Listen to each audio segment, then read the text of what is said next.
প্রসূতির মৃত্যুর ঘটনায় চিকিৎসকের বিরুদ্ধে গাফিলতির অভিযোগ তুলে বিক্ষোভে বাউরি সমাজ। রানীগঞ্জের একটি বেসরকারি হাসপাতালের সামনে পথ অবরোধ করে বিক্ষোভ দেখায় পশ্চিমবঙ্গ বাউরি সমাজ শিক্ষা সমিতির অসংখ্য কর্মী সমর্থক ও স্থানীয় নেতৃত্বরা।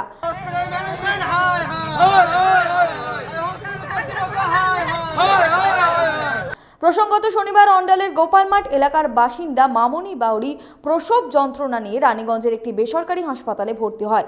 ওই প্রসূতির সিজার করে বাচ্চা প্রসব করানো হলে তার শারীরিক অবস্থার অবনতির পর মৃত্যু হয়।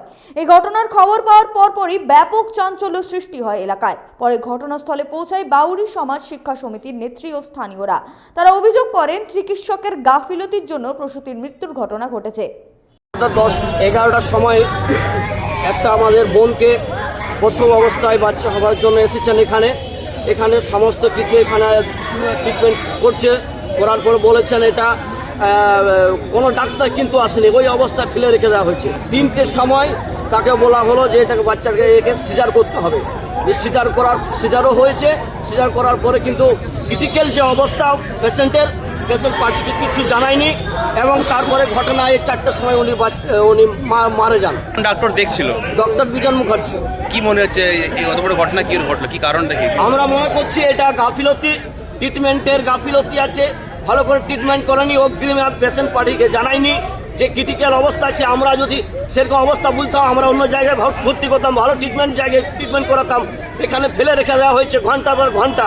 শেষ পর্যন্ত আমাদেরকে না জানিয়ে এটা বলেছে মেয়েটা মারা গেছে, মাটা মারা গেছে। আমরা এর কোনো কথা শুনবো না। আমরা চাই ওই যে বাচ্চাটা জন্মগ্রহণ করেছে তার ভবিষ্যৎ, তার পড়াশোনার সমস্ত দাবি নিয়ে আমরা ডক্টর সাথে কথা বলছি। পরে ঘটনাস্থলে পৌঁছায় পুলিশ এবং বিক্ষোভকারীদের সঙ্গে কথা বলে পরিস্থিতি নিয়ন্ত্রণে চেষ্টা করে। রানীগঞ্জ থেকে সঞ্জয় যাদবের রিপোর্ট, 99 নিউজ বাংলা।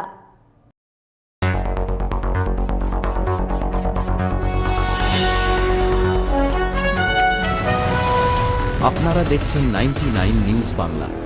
বদলাবো আমরা।